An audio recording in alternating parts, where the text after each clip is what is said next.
So glad to be with you. Of course, we're on the Biz Television Network and, of course, on Business Talk 1110 AM. And I'm with my friend, Congressman Steve Stockman. You got to remind you, Steve, we got about 4 minutes left, so come on and contain yourself a little bit. But now let's talk about Super Tuesday. That's how we ended the last segment. From what I understand, Ted Cruz, head and shoulders, his ground game is above anyone else out there. He has a machine, and he is without question. You know what? He's probably the most disciplined campaigner I've ever met besides you.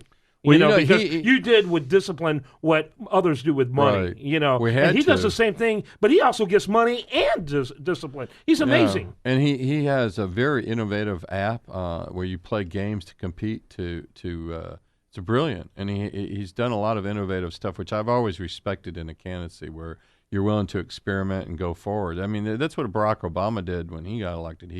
He changed the dynamics and through his coming up with new ideas. I think it was really more his campaign staff than Barack Obama, but Cruz is coming up with some very innovative stuff, and I wouldn't be surprised if he ends up doing better in New Hampshire than what they're saying. Oh, he's down at 4th or 5th, but you may get a bump from Iowa. And get people excited, and Alan Dershowitz is not the right-wing conservative, and he announced that he by far was the smartest student he ever had in his class. Yeah, he's been on my show 3 times. Really? Alan Dershowitz, he said that repeatedly. He goes, I respect Cruz completely. I don't agree with him on anything, but I respect him completely. Anyone who underestimates Ted Cruz, he said, does so at their own peril. Yeah, I remember during the debate, he memorized all the questions on the top of his head, what all the questions were, and he turned it into a catchy phrase. That wasn't pre-planned. A lot of the stuff that you see in debates, where, oh, no, John Kennedy, all that was all pre-planned. Even Reagan's where he said, I won't hold against Jimmy Carter his youth and inexperience. Walter Mondale, his youth and inexperience, That's right. And, that stuff was kind of... There you go again, Mr. President. Yeah, that was all pre-planned, but what Cruz did was phenomenal because it wasn't pre-planned and it was spontaneous.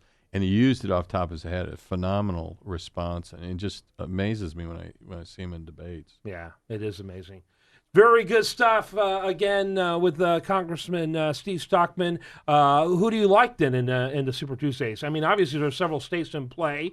Who do you end up seeing rising to the top? Well, there's two different questions. You and I. You like yourself in Super Tuesday? No, but but you and I are good friends with a lot of the Texans. There's a lot of the people running. We're both very close friends with Rand Paul. Yeah, and we're close with Cruz, and we both know Bush. Yeah. Well, that doesn't affect my opinion. Although I actually worked for Bush at one point. Did you? I was a consultant, part of a consultant team that helped in his gubernatorial race back in the 90s. Not gonna do it. Wouldn't be pretty. Not that Bush, Jeb Bush. So very interesting stuff. Very interesting conversation. What else you got going on the political front? We dragged you in from D.C. to do this interview. Yeah, I still stay in contact with a lot of people that are running for office, and I give them. Some I don't know, some of the things that I did in my campaign. They're always curious about what we did, and I share that. And as you know, I worked with Morton Blackwell from the Leadership Institute. I also worked with the NRCC before, teaching campaigns, and that's my love and enjoy it. And the people are fantastic.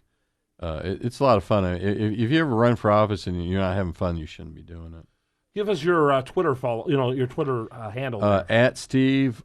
Works the number 4U, and actually, people don't know this, but most congressmen don't do their own tweets, and I took it over, and I'm so proud, Kevin. In the last 2 weeks or 3 weeks, I picked up another 1,000 followers. So, not surprised. Yeah, I get the left pretty upset with some of my tweets, and we try to be funny about it, but sometimes people take it the wrong way. And intentionally so, I think so. Yeah, absolutely. Steve Stockman, he's great. He's a regular part of this program, and it's good talking to you, my friend. Thank you for having me, and it's great to be back in Houston. You bet. When we come back, we're going to have more for you, and you're watching or listening to The Price of Business.